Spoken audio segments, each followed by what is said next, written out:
இல்லை, பரந்தூர் விமான நிலையம் அந்த பகுதியில் நீர்நிலைகளை பாதிக்கும். செம்பரம்பாக்கத்துக்கு வர்ற நீரை பாதிக்கும். மழைக்காலங்களில் அந்த இடங்களில் நிறைய ஏரிகளுக்கு நீர்வரத்து பாதிக்கும் என்பதற்காக அந்த பகுதி கிராம மக்கள் எல்லோரும் போராடினார்கள் கடந்த திமுக ஆட்சியில். அப்போ நாங்கள்லாம் கூட அவங்களுக்கு போய் சந்தித்து ஆதரவு தெரிவித்து வந்தோம்.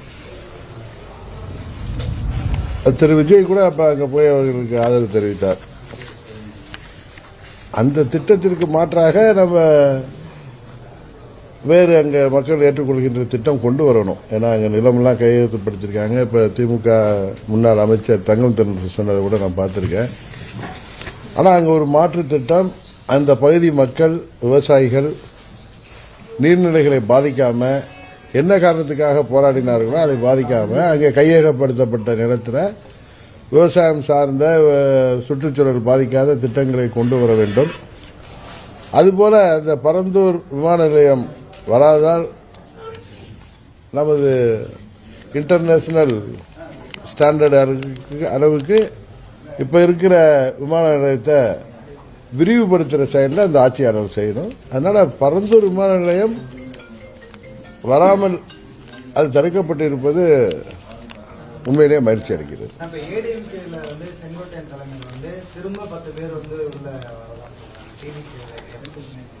அண்ணன் செங்கோட்டையன் இருக்கார்ல, செங்கோட்டையன்லாம் உங்களுக்கு எப்படி தெரியும்? இன்னைக்கு தானே அவர் தாவேக்கால தாவி போயிருக்காரு. அவர் புரட்சித் தலைவர் காலத்திலிருந்து அதிமுக தொண்டர், 77 சட்டமன்ற உறுப்பினர். அம்மா அவர்கள் பின்னாடி அம்மா தலைமை ஏற்றுக்கிட்டு அம்மா அவர்கள் பின்னாடி தலைமை ஏற்று வந்தவர். அம்மா அவர்கள் காலத்தில் சட்டமன்ற உறுப்பினராக அமைச்சர்களெல்லாம் இருந்தவர்.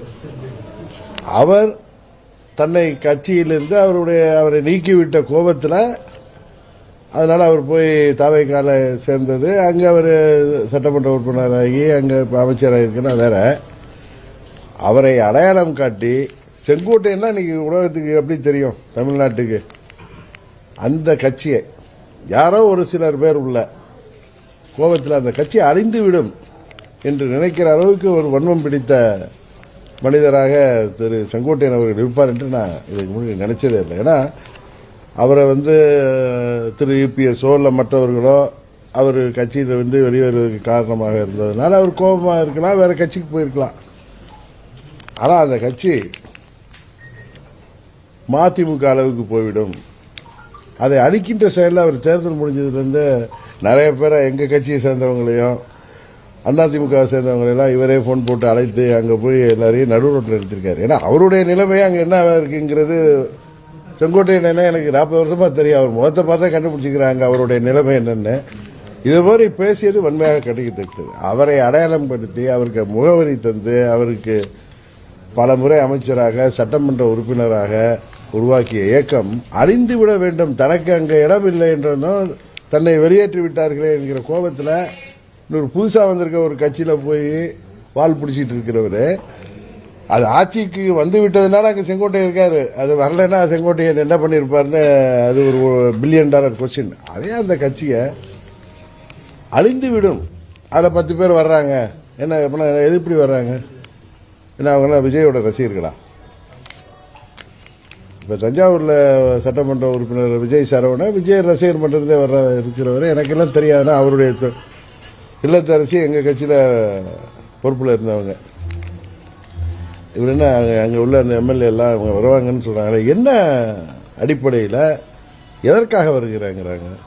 ஏற்கனவே முதல்வர் விஜய் தாங்கள் தூய சக்தி, நாங்கள் நேர்மையின் சின்னம், திமுக ஊழல் சக்தி, அண்ணா திமுக ஊழல் சக்தி, தீய சக்தி இப்படிலாம் சினிமா டைலாக் பேசி எதனால விஜய் என்ன கப்பல் ஓட்டிய தமிழரா இல்ல சுதந்திர போராட்டத்துக்கு போறேன்?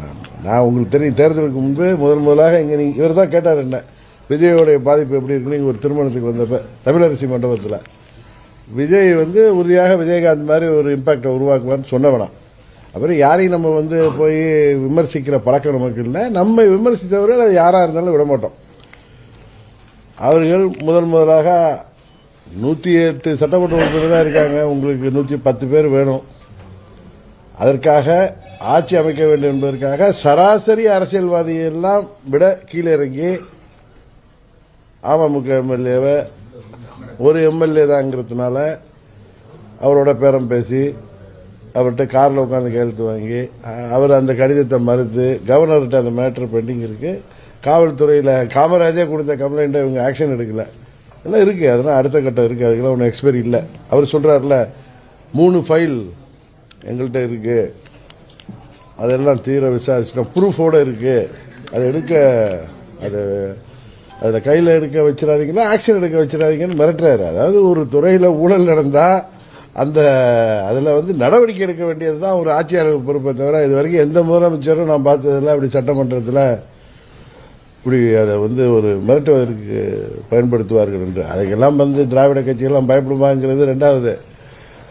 3 ஃபைல் இருக்கு, அதை எப்படி பண்ணணும்னு எங்களுக்கு தெரியும் அப்படின்னு சொல்லிட்டு இருந்தா ரைட்டு. அதை சொல்லிட்டு அதை அந்த ஃபைலெல்லாம் கையில் எடுக்க வச்சிடாதீங்கன்னு சொல்றது அப்பட்டமான மிரட்டல். இவர் சினிமாவில் ஹீரோவை பார்த்தவங்க இப்போ டிவியில் பார்க்குறப்ப அவர் ரகுவரன் ஸ்டைலில் வில்லனமாக இருக்காருங்கிறது நல்லா தெரியுது. அவருடைய ஒரிஜினல் கேரக்டர் அதுதான் நினைக்கிறேன். ஏன்னா இப்போ பார்த்தீங்கன்னா வாக்குறுதிகள்லாம் நிறைவேற்றுறேன்னு தெரியும். நம்ம விவசாயிகள் வயிற்றில் எப்படி அடித்தாங்கன்னு இன்னைக்கு கூட நான் காரில் போயிட்டு இருக்கிறப்ப அது மாதிரி தமிழக அரசு மகளிருக்கு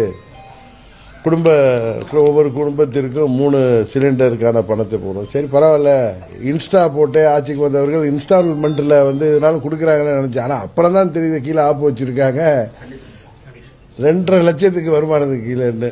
இதை நீங்க தேர்தல் வாக்கு நீங்க நேர்மையானவர்கள்ல, தூய சக்தியாச்சு இல்ல, நீங்களாம் தேவ தூதர்கள் தானே, கரெக்டா, இறை தூதர்கள் தானே, நீங்க தான் அவதார புருஷர்கள் தானே, நீங்க அப்படித்தானே உங்களை நீங்க ப்ரொஜெக்ட் பண்ணிக்கிறீங்க. நம்ம நேர்மையின் சின்னம், மற்றவங்கெல்லாம் என்னமோ பெரிய ஊழல் சாக்கடையில் கிடக்கிற மாதிரி இவர் பன்னீர்ல இருந்து வர்ற மாதிரி பேசுறாரு. ஆட்சி அமைச்சதுல எவ்வளோ தில்லுமுள்ளு. எங்க எம்எல்ஏ லெட்டர் மாத்திரம் இல்ல, இன்றைக்கு அந்த இதுல கூட்டணி இருக்கிற ஐயுஎம்எல் எம்எல்ஏ கடிதமா போய் அவங்க மறுத்தாங்க. எப்படியோ திமுக ஊழல் சக்தின்னு சொன்ன, தீய சக்தின்னு சொன்ன திமுக கூட்டணியில தாவேகாவை எதிர்த்து வெற்றி பெற்ற சட்டமன்ற உறுப்பினர்களை ஆதரவோட தான் ஆட்சி அமைச்சிருக்காரு. அதே மாதிரி அமமுகவுடைய எம்எல்ஏ ஆதரவோட தான் ஆட்சி அமைச்சிருக்காரு. இது எப்படி அவரு எப்படி நேர்மைன்னு சொல்றாரு? இது ஒரு பொய் பொருட்டு தான், தில்லுமுள்ளு தான். இன்னொன்னு சொல்ற, இன்றைக்கு அவர்கள் அறிவித்த அந்த அறிவிப்பு கூட எனக்கு தெரிந்து அவர்கள் ஆட்சிக்கு வருவோங்கிற நம்பிக்கையே இல்லாம இஷ்டத்துக்கு வாக்குறுதிகளை அள்ளி விட்டுருக்காங்க. ஏன்னா தமிழ்நாட்டின் நிதி நிலைமை எல்லாம் தெரிந்து விட்டார்களா இல்ல தெரியாம விட்டுட்டு இன்றைக்கு ஆட்சிக்கு வந்தவுடன் மக்களை வில்லனாக மாறிட்டார் அவர். ஏன்னா எனக்கு தெரிந்து அவர் சினிமாவில் ஹீரோவை தான் நடிச்சிருக்காரு. எனக்கு தெரிஞ்சு அவர் கலைமாமணி விருதோ இல்ல பத்மபூஷனோ வேற பாரத ரத்னாவோ எதுவும் பெறல. ஆனா இப்ப ஒரு அரசியல்வாதியாக உறுதியாக சிறந்த வில்லன் நடிகராக அவர் அதுக்கு பாரத ரத்னா கூட கொடுக்கிற அளவுக்கு அவர் நடந்து கொண்டிருக்கிறார். ரொம்ப நேர்மையாகவும் ரொம்ப ஹம்பிளாகவும் பொலைட்டாகவும் காமிச்சிட்டு அன்னைக்கு அவர் மிரட்டுற விதமா பேசுறாரு. ஒரு ஆட்சியாளர்கள் கடந்த ஆட்சியாளர்கள் மீது அவர்கள் ஊழல் செய்திருந்தா அதை ஃபைல்லாம் ப்ரூஃபோட தான் நடவடிக்கை எடுக்கணும்ல. அதை எடுத்துருவேன்னு சொல்லி மிரட்டுறதே ஒரு முதலமைச்சர் பதவிக்கு அழகா என்பதை அவரை சார்ந்த அந்த ஆச்சரியக்குறிகள் தான் அங்க தாவி குதிக்கிறாங்களே. அசம்பிளியை பாக்குறப்ப நானும் 89 அசம்பிளியை வாட்ச் பண்ணிட்டு இருந்திருக்கேன். அவர் கருணாநிதி முதலமைச்சராக இருந்தப்ப அம்மா எதிர்கட்சி தான், எத்தனையோ சண்டைகள்லாம் வந்திருக்கு, அதெல்லாம் பார்த்துருக்கோம். அதுக்கப்புறம் தொடர்ந்து பார்த்துருக்கோம் நம்ம. ஆனா இப்ப பாத்தீங்கன்னா அங்கெல்லாம் ஒரு தலகால் புரியாம அவங்க பேசுவதும், அதான் நான் அன்னைக்கு சொன்னேன், ரொம்ப டீசெண்டா சொன்ன, அற்பர்களுக்கு வாழ்வு அடுத்த ராத்திரியில் குடை பிடிக்கிற மாதிரி அவர்கள் பேசுவதும். அந்த அங்க பாத்தீங்கன்னா அந்த ஆனந்த தவிர அந்த அடுத்தது எந்திரிச்சு பேசுறாங்களே மற்ற யாருமே தாவே கேட்கறாங்க கிடையாது. ஆதவ அர்ஜுனா யாருன்னு உலகத்துக்கே தெரியும். அவர் திமுக 21 எலெக்ஷன் அப்பெல்லாம் சபரீசனுக்கு பின்னாடி போட்டு தூக்கிட்டு போயிட்டு இருப்பார். நான் பார்த்திருக்கேன் இதுலலாம். அதான் அவர் கூட இருந்தாரு. அவங்கள்ட்ட அவருக்கு என்ன பெரிய இதெல்லாம் கொள்கை முரண்பாடுல அவருக்கு எதோ எம்பி சீட் கொடுக்கலன்னு சொல்றாங்க. இதுக்கு ஓடிட்டார் விசிகேவுக்கு. இப்ப அங்க போய் பெரிய விஜயோடைய தீவிர ஆதரவாளரா, இப்ப நம்ம விஜய் சரவணன் ஆதரவாளராக இருந்தா அது வேற. ஏன்னா அவர்லாம் 30 வருஷம் ரசிகர். நம்ம தஞ்சாவூர் விஜய், அது நிர்மல்குமார் தெரியும், பல கட்சி பல்றாம. எனக்கு தெரிஞ்சு 2016 பாஜக இருந்துட்டு அப்ப எங்களுக்கு வந்து என்னன்னா ஃபர்ஸ்ட் எலெக்ஷன் நிக்கிறப்ப எனக்கு ஐடி விங்ல எங்க டீமோட உட்காந்து தேர்தல் பணியாற்றியவர் ராஜ் சத்யனோட. அப்புறம் கொஞ்ச நாள் கழிச்சு பார்த்தா அதை தெரிஞ்சுதான் அவங்க கட்சி விட்டு எடுத்திருக்காங்க. அங்கிருந்து ஏடிமிக்கு வந்தாரு. இப்போ ஏடிமிக்கில இருந்து போய் தாவேக்கால போயிட்டு எடப்பாடி தலைமையில கீழே இருந்துட்டு அவரை பார்த்து அவர் பேசுறது கொஞ்சம் கூட அவர்களுக்கு மரியாதை உணர்வோ, இன்றைக்கு அவர் ஏதோ மந்திரி ஆகிட்டோம் எப்படியோ ஒரு குருட்டு அதிர்ஷ்டம் லாட்டரி விழுந்த மாதிரி வந்திருக்க அவர் பேசுவது, அவர் திரு உதயநிதி ஸ்டாலின் அவர்களை பேசுவது, அந்த ஆதரவு அர்ஜுனா பேசுவதெல்லாம் உண்மையாவே வந்து பார்க்குறப்ப உங்களுக்கு தெரியும். நீங்க எல்லாம் படித்தவர்கள், நீண்ட அனுபவம் உள்ள பத்திரிகையாளர்கள், உங்களுக்கு தெரியும் அவர்களுடைய நடவடிக்கைகள், அந்த ஆச்சரியக்குறிகள் நடவடிக்கைகள் உண்மையிலேயே சிரிக்குவதான் வருது. ஏதோ ஒரு காமெடி பார்க்குற மாதிரி ஒரு வில்லன் கூட்டம் மாதிரி தான் இருக்காங்க. அதனால அவர்களிடம் தமிழ்நாட்டு மக்கள் வாக்களித்தவர்கள் அந்த 35% மக்கள் உறுதியாக உணர தொடங்கியிருப்பார்கள். அதனால் நம்ம ஒன்றும் அவங்களை பற்றி பேச வேண்டிய அவசியம் இல்லை. அவங்க தான் இப்போ தொலைக்காட்சியில் டெய்லி விஜய் என்கிற சினிமா ஹீரோ இப்போ வில்லனா எப்படி ஆக்ட் பண்றாருங்கிறத பார்க்குறாங்க. 6 சிலிண்டர் தரேன்னு சொன்னாங்க. சரி, தர முடியல உங்களால. 3 சிலிண்டர் தரேன்னா அதுக்கு எதுக்கு ஸ்லாப் ஃபிக்ஸ் பண்றீங்க? அப்படின்னா மனசுல இருந்து தரல. இப்ப தாலிக்கு தங்க திட்டம் அம்மா கொடுத்தாங்க. எல்லாமே தேசிய வங்கிகள்ல இருந்து தான், தேசிய ஸ்டேட் பேங்க் மாதிரி பேங்க்ல இருந்து தான் தங்கம் வாங்கப்பட்டது. சமூக நலத்துறை ஊடம். ஏதாவது ஒரு கம்ப்ளைண்ட் வந்துச்சா? இப்ப டெண்டர் விட்டதுமே எவ்வளவு விமர்சனங்கள் வருது. தமிழ்நாட்டில் எத்தனையோ நகை கடைகள் இருக்கு. இன்னைக்கு கூட ஒரு பதிவு பார்த்தா, ஒரு விஸ்வகர்மா சமுதாயத்தை சேர்ந்தவர், எங்களுக்கெல்லாம் வேலை பாதிக்கப்படும், அந்த வேலையெல்லாம் எங்களுக்கு கிடைச்சா நல்லா இருக்கு. ஏதோ கேரளா ஜுவல்லரி கொடுத்துருக்காங்க. அதே மாதிரி பாத்தீங்கன்னா இன்றைக்கு மகளிர் எல்லாம் பேருந்துல இலவசமா பயணிக்கலாம் அப்படின்னு சொல்லியிருக்காங்க. பஸ் டிரைவர் கண்டக்டர் எல்லாம் எத்தனை இளைஞர்கள் படித்துட்டு வேலை இல்லாம இருக்காங்க, அரசு வேலைக்கு அவர்களெல்லாம் நியமிக்காம உத்தரப்பிரதேச கம்பெனி மூலம் ஒரு அவுட் சோர்சிங் மூலம் கண்டக்டர் டிரைவர் நியமிக்கிறேன்னு போட்டிருக்காங்க. இந்த மோதிரம், தங்க மோதிரம் திட்டத்துக்கு கேரளாவை சேர்ந்த ஜுவல்லர்கள் வாங்குறாங்க. பேரு தான் தமிழக வெற்றி கழகம், ஆனா செய்யறது எல்லாமே அது வேற வேலையா இருக்கு. ஏன்னா விஜய் வந்து அன்னைக்கு நம்ம பாக்குறோம், என்னதான் ஊடகத்தில் வருது, அந்த ஜுவல்லரிக்கு இவர் வந்து பிராண்ட் அம்பாசடரா இருந்திருக்காரு, அது கொடுத்திருக்காரு. தமிழ்நாட்டில் எத்தனையோ தமிழ்நாட்டை பூர்வீகமாக கொண்டவர்கள் எத்தனையோ ஜுவல்லர்ஸ் இருக்காங்க, அவங்க கொடுத்துருக்கலாம். நேஷனலைஸ் பேங்க்ல தங்கத்தை வாங்கி நிறைய பேருக்கு பொற்கொள்ளர்களுக்கு வாய்ப்பு கொடுத்துருக்கலாம். என்ன நான் சொல்றது, ஏதோ எனக்கு ஒன்றும் அவங்கள பார்த்து பொறாமையோ எதுவும் கிடையாது. உங்களுக்கு தெரியும், யாரை பார்த்து எங்களுக்கு பொறாமையும் கிடையாது, யாரை பார்த்து எங்களுக்கு பகையும் கிடையாது. செயல்பாடே ரொம்ப கேலி கூத்தா இருக்கு அவர்களுடைய செயல்பாடு. இது உண்மையாவே தமிழ்நாடு திராவிட ஆட்சிகள்ல எத்தனையோ குற்றச்சாட்டுகள் யார் சொல்லியிருந்தாலும் தமிழ்நாடு இந்தியாவில் ஒரு சிறந்த மாநிலமா எல்லா துறைகளிலும், சுகாதாரத்துறையா இருக்கட்டும், அடிப்படை வசதிகளாக இருக்கட்டும், கட்டுமானமாக இருக்கட்டும், கல்வித்துறையாக இருக்கட்டும், மருத்துவத்துறையாக இருக்கட்டும், மற்ற மாநிலங்களை விட சிறந்த ஒரு இடத்துல தான் தமிழ்நாடு கடந்த அண்ணா அவர்கள் தொடங்கி இப்பொழுது திரு ஸ்டாலின் அவர்கள் பதவி விட்டு இறங்கிய வரைக்கும் எத்தனையோ ஊழல் குற்றச்சாட்டுகள், முறைகேடுகள் என்ற குற்றச்சாட்டுகள் இருக்கும், எத்தனையோ ஊழல்கள் இருந்திருக்கும். ஆனா வளர்ச்சி என்பதுல தமிழ்நாடு மேலதான் போயிருந்திருக்கு. ஒரு உயர்ந்த இந்தியாவில் ஒரு முக்கியமான மாநிலமாக தமிழ்நாடு இருந்திருக்கு. ஆனால் இன்றைக்கு அது எல்லா துறைகளிலும் பின்னடைவை நோக்கி செல்லுமோ? ஏன்னா ஒரு குருட்டு அதிர்ஷ்டத்தில் வந்த ஒரு ஆட்சினால தமிழ்நாடு, அது வந்து தமிழ்நாட்டின் நிலைமை படுபாதத்துக்கு சென்று விடுமோ என்கிற அச்சம் தான் இருக்கு. ஏன்னா எதுலையுமே ஒரு திட்டமிடுதல் இல்லை. நேற்று சட்டமன்றத்தில் எதிர்க்கட்சியை சேர்ந்த திரு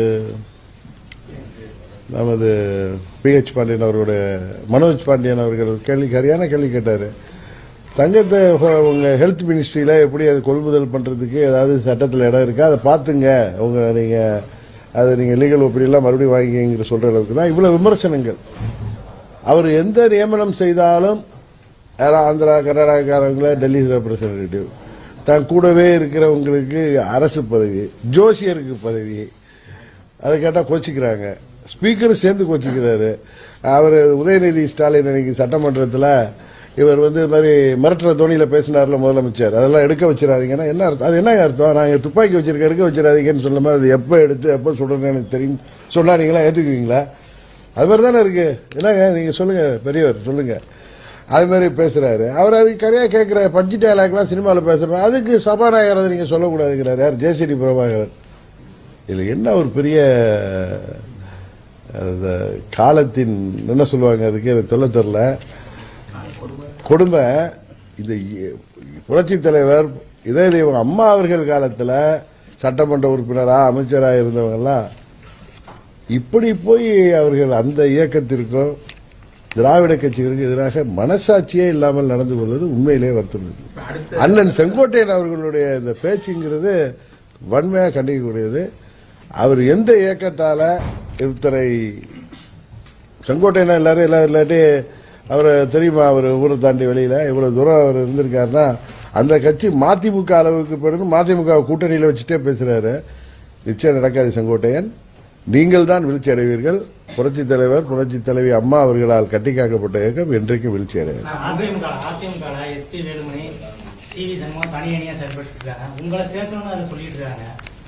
நேற்றே கூட நான் புதிய தலைமுறை அது தொலைக்காட்சியில் ஒருத்தவங்க கேட்டாங்க, அதே பதில தான் சொன்னேன். நான் ஏற்கனவே அவங்க கூட தான் இருக்கேன். 2017 நான் அவங்க கூட இருந்தவன் தான். என்ன அவர்கள் தான் ஏதோ காரணத்துக்காக அவர்கள் தான் வெளியேற்றினார்கள். வெளியேற்றினா போய் வீட்டில் படுக்க முடியாது. நாங்கள் வந்து அம்மா மக்கள் முன்னேற்ற கழகத்தில் அந்த இயக்கம் ஆரம்பித்து நாங்கள் அரசியல் இயக்கம் இன்றைக்கு தமிழ்நாட்டு மக்கள் நலனுக்காக அந்த இயக்கம் செயல்பட்டு வருகிறது. நான் நேற்று சொன்னதான் இன்னைக்கு பதில். அதிமுகவையும் அம்மா மக்கள் முன்னேற்ற கழகத்தையும் பிரித்து பார்க்க தேவையில்லை. எல்லாம் ரெண்டுமே அம்மாவின் தொண்டர்களால் வழிநடத்தப்படுகின்ற இயக்கம். நான் அவர்கள் கூட தான் இருக்கேன், இன்றைக்கு இருப்பேன். தொடர்ந்து அம்மாவின் கட்சி ஆட்சிக்கு வரணும், அம்மாவுடைய ஆட்சி வரணும் என்பதற்காக அவர்களுக்கு எந்தவித எதிர்பார்ப்பும் இல்லை, எந்த கண்டிஷன் என்று அவர்களுக்கு நான் அவர்களோடு நிற்கிறேன். இன்னொன்று, சகோதரர் வேலுமணி எனது நெருங்கிய நண்பர் தான், நீண்ட நாள் நண்பர் தான். அவர்களுக்கு எத்தனையோ மனக்குறைகள் இருக்கலாம், அவர்கள்கிட்ட நியாயங்கள் இருக்கலாம். மீண்டும் கட்சி ஆட்சிக்கு வர வேண்டும் என்கிற எண்ணத்தில் அவர்கள் பல்வேறு கருத்துக்களை வெளியில் சென்று விமர்சனமாக வைக்கும்போது அது அம்மாவின் தொண்டர்கள் அனைவரையுமே பாதிப்பை உருவாக்குகிறது, எல்லோருக்கும் வருத்தத்தை ஏற்படுகிறது. வெளியில் போய் பேசுறப்ப அது விமர்சனம் நம்மை பலவீனப்படுத்துகிறது. சரிதானே நான் சொல்றேன். அதனால அது மாதிரி இல்லாம அவருக்கு துணை பொதுச்செயலாளர் பதவி தான் மறுபடியும் திரு இபிஎஸ் அவர்கள் கொடுத்திருக்கிறார்கள். இன்னும் சொல்ல போனா அவர்களுக்கெல்லாம் மீண்டும் பதவி வேணும்னு என்று தாவைக்கால எழுதியிருக்காரு விஜயபாஸ்கர், நமது ஆர் காமராஜ் எல்லாம் என்கிட்ட பேசினப்ப, நான் திரு இபிஎஸ் அவர்கிட்ட பேசினப்ப அவர் சொன்ன ஒன்று சரியாதான் பதிலாக சொன்னேன். நான் கொடுக்கக்கூடாதுங்கிறது கிடையாது. இவர்கள் எல்லாம் இது மாதிரி தாவைக்காவுக்கு ஆதரவாக 25 பேர் போய் வாக்களிச்சு பல பேர் அவங்க கூட ஆதரவாளர் இருந்து பல மாவட்ட செயலர்கள் தோற்றவர்கள் ஏதோ காரணத்துக்காக போயிட்டாங்க. அந்த இடங்கள்ல எல்லாம் நான் வேற ஆள்களை போட்டுட்டோம். இப்ப திருவாரூர்ல கூட திரு ஆர்.டி. மூர்த்தியை போட்டாரு. ஆர் காமராஜ் வந்து அதுக்காக எனக்கு கொடுக்கணும்னு மொத்த கால நினைக்கல, வந்து அவர் கொடுத்த பதவியை ஏற்றுக்கிட்டு அவரோட பயணிக்கிறார். அது மாதிரி அவங்கள அமைதியா வந்து நான் கொடுக்கிறேன். ஏன்னா அங்க ஒருத்தர் மாவட்ட செயலர் போட்டுட்டா இவங்க திரும்ப வந்தது எடுத்தா அது கட்சியில வெளியில போன மாதிரி தானே இவங்க. இப்ப எங்க கட்சியில இருந்து ஒருத்தர் வெளியில போயிட்டு திரும்பி வரப்ப அவருக்கு பதவி கொடுக்கிறப்ப இங்க இருக்கிறவங்க வருத்தப்படுவாங்க. அது மாதிரி புதிதாக மாவட்ட செயலர்கள்லாம் நியமிக்கப்பட்டிருக்காங்க, ஒன்றிய செயலர் நியமிக்கப்பட்டிருக்காங்க. அவர்களை மாற்றி இவர்கள்ட்ட நான் கொடுத்தேன்னா அது சரியா வராது. அதனால கொஞ்ச நாள் பொறுமையா இருக்கட்டும், நான் செய்யறேன்னு சொன்னார். எனக்கு என்னமோ அந்த பதில் சரியா இருந்துச்சு. நான் அதை விஜயபாஸ்கரிடம் சொன்னேன். அதே பதில தான் இன்றைக்கு நான் திரு வேலுமணி அவர்களுக்கும் சொல்கிறேன், சி வி சண்முகம் அவர்களுக்கும் சொல்லிருக்கிறேன். நத்தம் விஸ்வநாதெல்லாம் ரொம்ப சீனியர், அவருக்கு புரியும் நான் என்ன சொல்றேன். ஏன்னா என்னையும் நல்லா தெரியும், அவருக்கோ சி வி சண்முகத்துக்கோ வேலுமணிக்கோ என்னை பத்தி தெரியும். அவர்கள் இது போல வெளியில இருந்து விமர்சனம் செய்யும் போது அது அவர்களே அவர்கள் வீழ்த்திக் கொள்வதாகத்தான் நான் பார்க்கிறேன். அது வருத்தம் அளிக்குது. அதனால அவர்கள் எல்லாம் சேர்ந்துதான் திரு எடப்பாடி பழனிசாமி அவரை தலைவராக பொதுச்செயலாளர் ஆக்கினார்கள். 5 ஆண்டுகள் எதிர்க்கட்சியாக இருந்து மீண்டும் ஆளுங்கட்சியாக வர வேண்டும் என்கிற எண்ணத்தில் எல்லோரும் உழைத்தார்கள். அது முடியவில்லை என்பது அவர் மீள தேர இழுத்து நடுரோட்டில் விட்டு போற மாதிரி அவர் தலையில போடுவது எல்லோருக்கும் பொறுப்பு இருக்கு. அந்தந்த மாவட்டத்தில் எல்லோரும் கொடிகட்டி பறந்தார்கள். விஜயபாஸ்கர்னா புதுக்கோட்டை மாவட்டத்தில் அவர் சொல்வதுதான் திரு எடப்பாடி அவர்கள் செய்து கொண்டிருந்தார்கள். அது மாதிரி ஒவ்வொரு வெளியேறியவர்கள் குறை சொல்லியவர்கள் சொன்னதை தான் அந்த மாவட்டத்தில் அவர் செய்திருக்கார். நான் எடப்பாடி அவர்களை கண்மூடித்தனமாக ஆதரிக்கிறேன், அதில் ஏதோ உள்நோக்கம் இருக்குன்னு நினைக்காதீங்க. அம்மாவுடைய கட்சி மீண்டும் ஆட்சிக்கு வர வேண்டும் என்றால் இன்றைக்கு அதன் தலைமையாக இருக்கின்ற அந்த கட்சியின் முகமாக இருக்கின்ற திரு எடப்பாடி பழனிசாமி அவர்களை ஆதரித்து அவரோடு சரியாக சென்றால்தான் அந்த கட்சி பலப்பட முடியும். அதை தான் நாங்கள் உள்ள தொண்டர்கள் விரும்புவார்கள். அது சகோதரர் வேலுமணிக்கும் புரியும், சிவிஎஸ்க்கும் தெரியும், நல்ல அனுபவஸ்தர்கள். அவர்கள் வெளியிலிருந்து அதை செய்யுங்கள், இவர்களுக்கு இதை கொடுத்தால்தான் வருவேன் என்று சொல்வது நம்ம இன்னும் பலவீனப்படுத்துவதாகத்தான் இருக்கிறேன். அதுபோல் செய்யாமல் அவர்கள் மீண்டும் அமைதியாக இருந்தாலே இதெல்லாம் சரியாகிவிடும் என்றுதான் என்னுடைய கருத்து. செங்கோட்டையில் எல்லார்ட்டையும் பேசுறாருல, அதனால 10 எம்எல்ஏ வந்துருவாங்க, சும்மா வருவாங்களாங்க? என்ன கன்சிடரேஷன், என்ன பேரம் அப்படிங்கறது செங்கோட்டையன் சொல்றது தைரியம் இருந்தா சொல்ல சொல்லுங்க.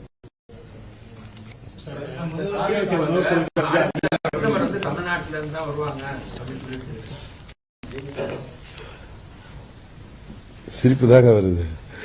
தமிழ்நாட்டிலிருந்து திரு மூப்பனார் ஐயா அவர்கள் வருவதற்கு ஒரு வாய்ப்பு இருந்தது.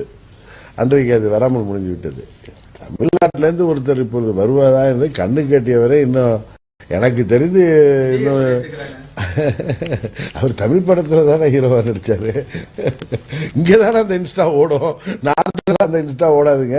இப்ப இங்க ஆட்சி நடத்துற குஜராத்தில் மோடி அவர்கள் 12 ஆண்டுகள் சிறந்த முதல்வராக செயல்பட்ட காரணத்தினால அதை அவரை கேண்டிடேட்டா கொண்டு வந்தப்ப அது இந்தியா முழுவதும் அதோட அவர் அங்க அவருடைய செயல்பாடு இந்தியா முழுவதுக்கும் அது ரீச் ஆனிச்சு.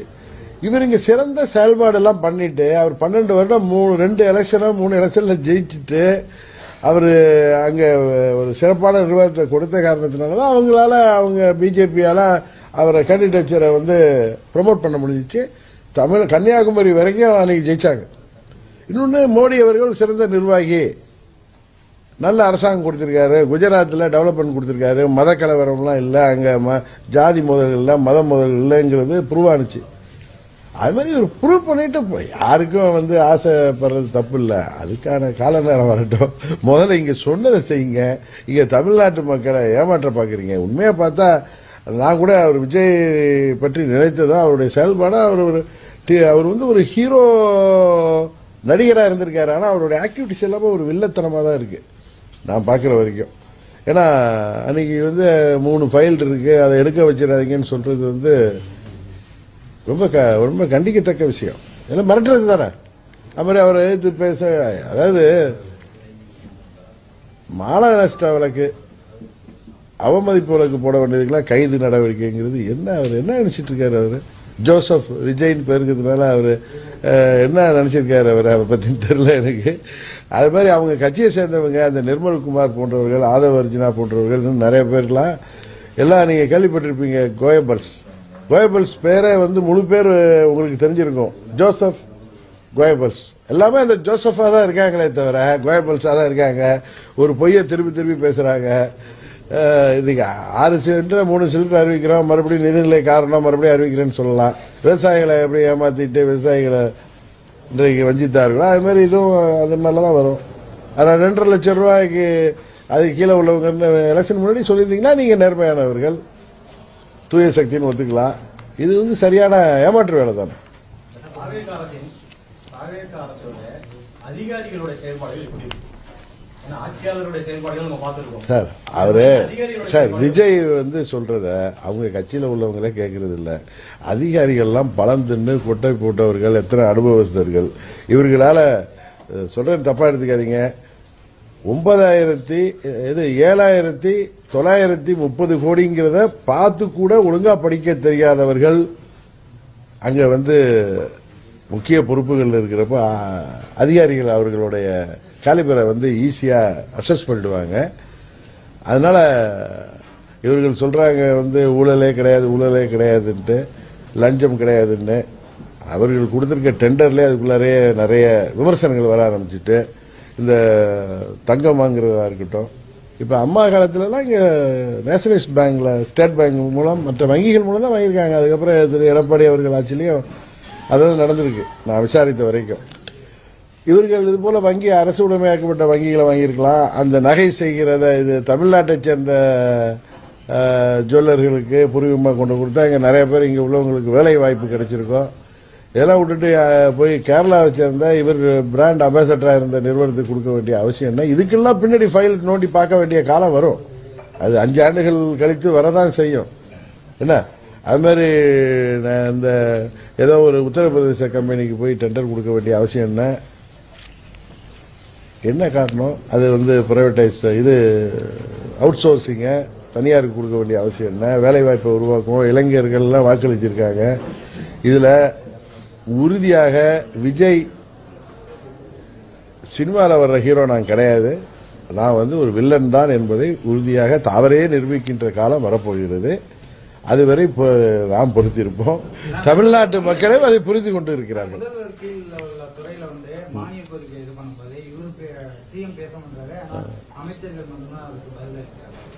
நான் எதனால புரிஞ்சுக்கிட்டேன்னா, நான் அவர் ஏதோ ஒரு பெரிய ஸ்ட்ராட்டஜி ஒன்றும் கிடையாது. அன்னைக்கு படிக்கிறப்ப 7,900 படிக்கிற நிலைமையில இருக்கிறதுனால அவரால் இதை டீல் பண்ண முடியாதோன்னு நினைக்கிறேன். இந்த மாதிரி எந்திரிச்சு 3 ஃபைல் இருக்கு, அதை திறக்க வச்சிடாதீங்க, ப்ரூஃப் இருக்கு. சினிமாவில் உதயநிதி கரெக்டாக தான் சொல்லியிருக்காரு, பஞ்சு டைலாக் பேசி அதே மாதிரி பேசாதீங்கன்ட்டு.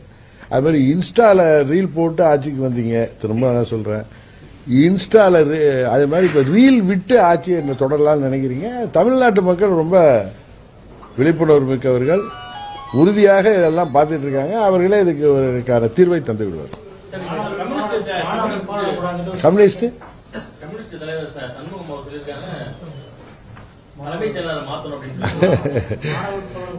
வேலையில போற ஓனான எடுத்து மேல விட்டுட்ட கதையா ரொம்ப பிஜேபி பின்னாடி இருக்கு, இங்க ஜனாதிபதி ஆட்சி வந்துடக்கூடாதுன்னு இந்த ஆச்சரியக்குறிகளுக்கு ஆதரவு அளித்தார் அவரு. அதுல பிஜேபி எல்லாம் ஒன்னும் பின்னாடி இல்லை, அவங்க ஒண்ணு அதுல தலையிடவே இல்லை. அப்ப நடத்த முயற்சிகள் அதான் உண்மை, புரியுதா? இவர் சும்மா ஒரு காரணம் காட்டிட்டு அங்க போய் ஏதோ திமுக மேல பழைய கோபம் வந்திருக்கும் போல இருக்கு, அங்க ஆதரவு அளிச்சுட்டு இன்னைக்கு அவங்க ஒன்னும் புரியல. இவங்க ஆதரவுல தான் அந்த ஆட்சி நிக்குது. இன்னைக்கு மாணிக்க தாக்கூர் இப்பதான் புரிஞ்சிருக்கும் தாவேக்கா பத்தி லம்மோன்னு கத்துறாரு. இப்ப நம்ம யாரும் பேச வேணாம், மாணிக்க தாக்கூர் ஒருத்தர் போதும். அவர் திமுக மேல உள்ள கோபத்துல ஏதோ பேசியிருந்தவர் இப்ப பார்த்தா 2 நாளா வேற மாதிரி பேசுறாரு இல்ல. அதனால நம்ம பேச வேணாம். கம்யூனிஸ்ட் அவரு வீரபாண்டியன், நம்ம மாணிக்க தாக்கூர், இவங்களே தாவேக்கா யார் என்பதை நமக்கு அந்த மக்களுக்கு தெரியப்படுத்தி விடுவார்கள். திரு சண்முகம் அவர்கள் என்ன அவர் சொல்றாரு, மீண்டும் இப்படிதான் ஐயா வீரமணி இது தாவேக்கா ஆட்சி ஒரு திராவிட ஆட்சி தான் சொன்னாரு. இன்னைக்கு அவரு பாவம் அவங்க அந்த நீட்டுக்கு எதிர்ப்பான பேரணி நடத்துறதுக்கு கோர்ட் வரைக்கும் போக வேண்டியாயிட்டு. அடுத்து சண்முகம் இப்ப அங்க கம்யூனிஸ்ட்காரர்களை கணக்கெடுக்கிறாங்கன்னதும் கோவப்படுறாரு. இந்த ஆட்சி வருவதற்கு காரணமானவர்கள் அவர்கள். மக்கள் ஒன்றும் உங்களுக்கு அறுதி பெரும்பான்மை, இது ஒரு தவறா தாவேக்காவும் சரி கூட இருக்கிறவங்க பேசுறாங்க. 108 தானே கொடுத்திருக்காங்க, உங்களுக்கு 118 இருந்தா தானே அறுதி பெரும்பான்மை. 108 தான் கொடுத்திருக்காங்க. ஆட்டுக்கு வாழை அளந்துதான் வச்சாங்க, நீங்க போய் அந்த வாழை நீட்டி விட்டீங்க. இப்ப நீங்க எதுக்கு இப்படி கூட்டணி கட்சியில இந்த உங்க ஆளுகளை இன்னும் அவர்களுக்கு தேவையான மாதிரி நடந்துட்டுனா நீங்கள் எல்லாம் கழட்டி விடப்படுவீர்கள். இதே காங்கிரஸுக்கு வரும், இவங்களுக்கு வரும். இப்ப எங்க எம்எல்ஏ பிடிச்ச மாதிரி அவங்க எம்எல்ஏக்கள் பிடிக்கப்படலாம். என்ன நினைக்கிறீங்க? அடுத்த வீட்டில் நெருப்பு இறப்ப சிரிச்சிருந்தீங்கன்னா உங்க வீட்டுக்கு வரும்ல அந்த நெருப்பு தாண்டி. அதனால திரு சண்முகம் அவர்கள் கம்யூனிஸ்ட் தலைவர், கம்யூனிஸ்ட் கட்சி மேல நம்மளுக்கு எல்லாம் மரியாதை உண்டு. சிபிஐ சிபிஎம் மேல ஐயா சங்கர் ஐயா, இவங்க அவங்க கூட எல்லாம் பழக்கம் உள்ளவங்க, அம்மாவுக்கெல்லாம் ரொம்ப வேண்டியவர்கள் அவர்கள்லாம். ஆனா இவர்கள் தேவையில்லாம ஒரு ஆட்சியை ரொம்ப மக்கள் அவர்களுக்கு மக்கள் 118 கொடுக்காதப்ப என்ன நம்மளா போய் எதுக்கு ஒரு இதை நம்மளா அதுக்கு எதுக்கு ஒரு இன்பிட்வீன் லைன்ஸை பதில் சொல்லணும்? இன்னும் வருங்காலத்தில் சகோதரர் திருமாவளவனும் அதை உணர்கிற காலம் வரும். ஏன்னா இவர்கள் நம்பகத்தன்மையற்றவர்கள் என்பதுதான் உண்மை. நான் சொல்றது நம்பகத்தன்மையற்றவர்கள். நான் ரொம்ப நல்ல வேணாம் ரொம்ப தூய்மையான சொல்றப்பே தான் தெரியுது இல்ல, தூய்மையா இருந்தா நம்ம நானா சொல்லணும், நீங்க பாக்குறவங்க தான் சொல்ல ரொம்ப நல்ல மனுஷன். கரெக்டா? அதே மாதிரி இது ஒரு மக்களை ஏமாற்ற வந்த தமிழ்நாட்டுக்கு பிடித்த கெட்ட காலம் தான் நான் சொல்லுவேன். இது என்ன குறைஞ்சிருக்கு? அவங்க கட்சிக்காரங்களுடைய நடவடிக்கை குறையல. கொலைகள் குறையல, பெண்கள் பாதுகாப்புல என்ன சினிமா ஸ்டைல்ல பேர் வச்சா போருமா, சிங்க பெண்கள் பாதுகாப்பு படையிட்டு என்ன அவங்களுக்கே பாதுகாப்பு கொடுக்க வேண்டிய நிலைமை இருக்கு. இன்றைக்கு கஞ்சா, ஹெராயின் போன்ற போதைப் பொருட்கள் நடமாட்டம் இன்னும் ஏதாவது குறைஞ்சிருக்கா? சில ஏரியா ஊருக்கெல்லாம் போக முடியல. அங்கெல்லாம் வந்து மாணவர்கள் அந்த ஏரியா போக அதுக்கு ஒரே கஞ்சா வச்சிருக்கான்னு சொல்ற அளவுக்கு தான் இருக்கு. நான் வந்து மிகைப்படுத்தி சொல்லல. திமுக என்ன குற்றச்சாட்டு சொன்னமோ அதை விட அதிகமாக அது பரவி இருக்குதா என்பதுதான் உண்மை. அது மாதிரி யாருக்கும் பாதுகாப்பு இல்லாத சூழ்நிலை, பத்திரிகையாளர்களுக்கும் பாதுகாப்பு இல்லை. நீங்க ஏதாவது பத்திரிகையாளர் வந்து ஒரு இன்வெஸ்டிகேஷன் ஜேர்னலிசமா ஏதாச்சும் பேசினா அதை வச்சு உங்களை வந்து மிரட்டுறது, இது ஒரு ஹிட்லர் பாணியில போயிட்டு இருக்கு. ஆனா அதை நாங்கெல்லாம் விட மாட்டோம். திராவிட கட்சிகள் அப்படிலாம் ஒன்றும் பார்த்துட்டு சும்மா இருக்க மாட்டோம். தமிழ்நாட்டு மக்களும் சும்மா இருக்க மாட்டாங்க. உங்களுக்கு ஆட்சி பொறுப்பை கொடுத்துருக்காங்க, உங்களுக்கு ஆட்சியை நடத்த பாருங்க, ஏமாற்று வேலை பார்க்காதீங்க. மற்றவர்களை குறை சொல்லி நீங்கள் நல்லவர்களாக காட்டிக்கொள்ள முடியாது. நீங்க உண்மையாக நல்லவர்களாக தான் நல்லவர். சட்டசபையில பேசும்போது பாத்தீங்கன்னா வார்த்தையே தவறுதவரா இருக்கு. மன்மத வணக்கம், காம விளக்கு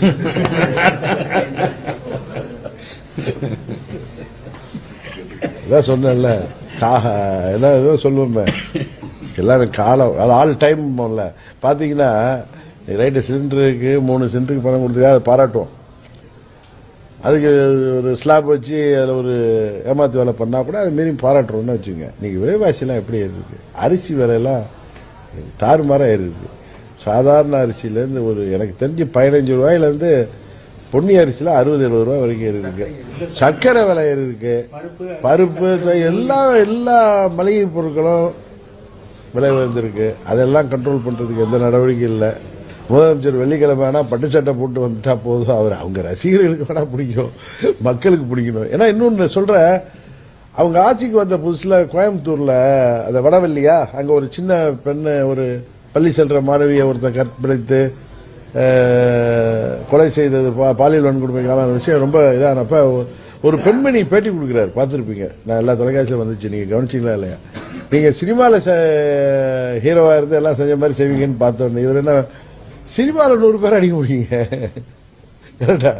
அதான் சொன்னதெல்லாம் செய்ய முடியுமா? நாங்க எலெக்ஷன் முடிவு மேடையில் சினிமா டைலாக் பேசுறதெல்லாம் செய்ய முடியுமாங்க? எதுக்கு இந்த மாதிரிலாம் பின்வாங்கல்?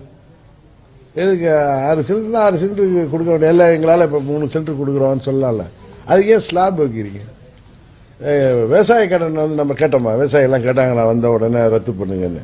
அதில் வந்து நம்ம 1 லட்சம் வரைக்கும், அதாவது நிலத்தின் அளவை வச்சுதான் 5 ஏக்கருக்கு மேலே அவரே கொடுத்துட்டு என்னென்ன இது பண்றாரு, அதை வந்து நம்ப தூண்டுறோங்கிறாரு. அந்த விவசாயிகள்லாம் அவர்களுக்கு மேல ஆதரவா இருக்காங்களா நம்ப தூண்டுறோம். அசம்பிளிலே பேசுறாரு. நல்ல வேலைங்கிற அசம்பிளிக்கு போகாம இருந்தது. உண்மையான தேர்தலில் போட்டிடாது ரொம்ப நல்ல விஷயமா நினைக்கிறேன்.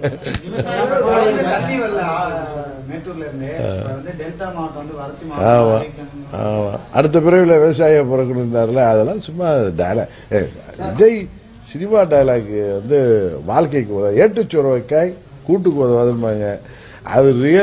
அவர் வந்து இப்ப நான் திரும்ப சொல்றேன், அரசியல்வாதியாக ஒரு முதலமைச்சராக சிறந்த வில்லனுக்கான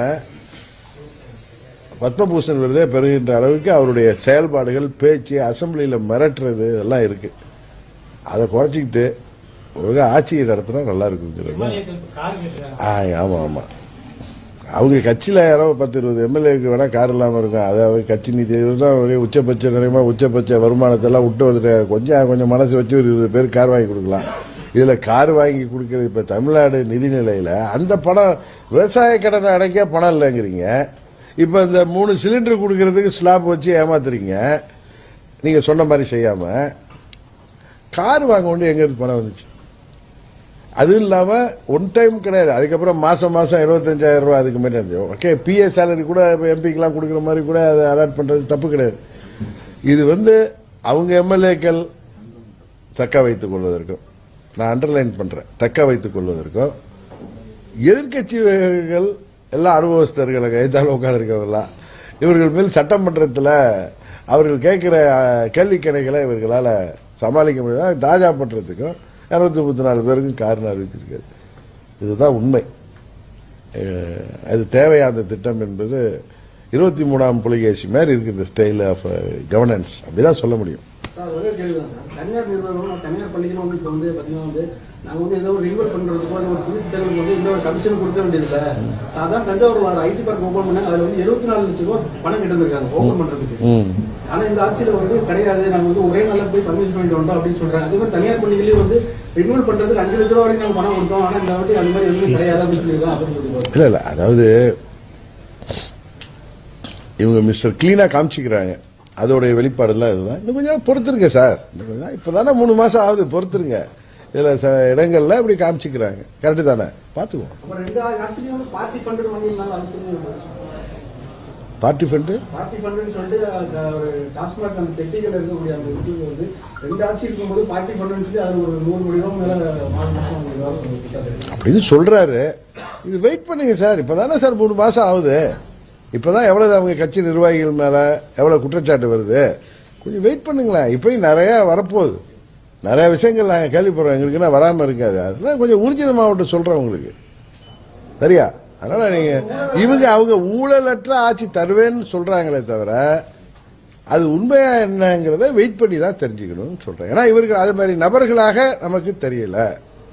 ஆட்சி அமைக்கிறதுல எவ்வளவு தப்பு தண்டா பண்ணவங்க, இன்றைக்கு விவசாய கடன் தள்ளுபடி செய்வேன்னு சொல்லிட்டு அதுல ஏமாற்றியவர்கள், மாதம் ஒன்றுக்கு 200 யூனிட் மின்சாரம் இலவசம்னு சொல்லிட்டு இன்னும் 2 மாசம் தான் மீட்டர் கணக்கு எடுக்கிறாங்க, கரெக்டா? இதே மாதிரி திடீர்னு சொத்து வரியெல்லாம் உயருது எப்படின்னு தெரியல, மின்கட்டணம் உயர்ந்து எவ்வளவு பிரச்சனை இருந்துச்சு. அதனால அவர்கள் சொல்கிறார்கள், லஞ்சம் யாரு கேட்டா விஜய் பேர சொன்னா அவங்க கட்சிக்காரர்களே அவரால் தடுக்க முடியல. சொல்றது கேட்க நல்லா இருக்கு சார், நான் தான் சொல்றேன், கேட்க நல்லா இருக்கு. நீங்க உங்க செயல்படுங்க, பாப்போங்கிற, வெயிட் பண்ணுங்க. இன்னும் என்னென்ன குற்றச்சாட்டுலாம் வந்துட்டு இருக்குன்னு உங்களுக்கு இன்னும் தஞ்சாவூர்ல வந்து சேரல, எங்களுக்குலாம் வந்து சேர்ந்துருக்கு. அடுத்தது எல்லாமே தெரிய வரும் உங்களுக்கு.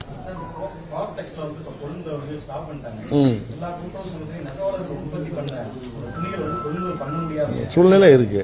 இந்த நிலையில வந்து பட்டுப்புடவை வந்து ஒரு எந்த அமைப்பிலிருந்து வாங்கி கொடுத்தோம். இன்னொன்னு ஏதோ ஒரு எலைட் ஷாப்லாம் வேற ஏதோ ஓபன் பண்ணாருன்னு நினைக்கிறேன் நீ கைத்தறி தினத்தை அன்னைக்கு.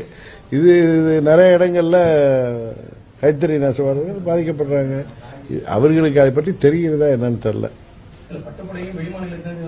யாரு கண்டா அது யூபியில வாங்குற மாதிரி பீகார்ல கூட வாங்கலாம், யாரு கண்டா நமக்கு தெரியல. அது வெயிட் பண்ணுவோம். அவர் சொல்றாரு, இப்ப நீ இவர் ஒன்று சொல்றாரு, நான் இது மாதிரிலாம் சொல்றாரு விஜய் அப்படின்னு சொல்லி நான் நிறைய நம்ம நண்பர்கள் எல்லாம் தொழிலெல்லாம் இருக்காங்க, பள்ளியெல்லாம் வச்சிருக்காங்க. சில செய்திகள் நீங்க சொல்றது உண்மை, சில செய்திகள் வேற மாறா இருக்கு. அதனால நான் அதை போய் அவசரப்பட்டு பேச வரலாம்ல. இன்னும் நான் அடுத்த ட்ரிப் வரப்ப உங்களுக்கே தெரிய வரும், நீங்களே கேட்பீங்க சார் இதுல இப்படி நடந்திருக்கு அது என்னன்னு. வெயிட் பண்ணுங்க. உள்ளாட்சி தேர்தல் வந்து நம்ம அமமுக சார்பில் நிலைப்பாடு, நாங்கள் தேசிய ஜனநாயக கூட்டணியில் இருக்கோம். எங்கள் கூட்டணியில் தான் நாங்கள் தேர்தலை சந்திப்போம்.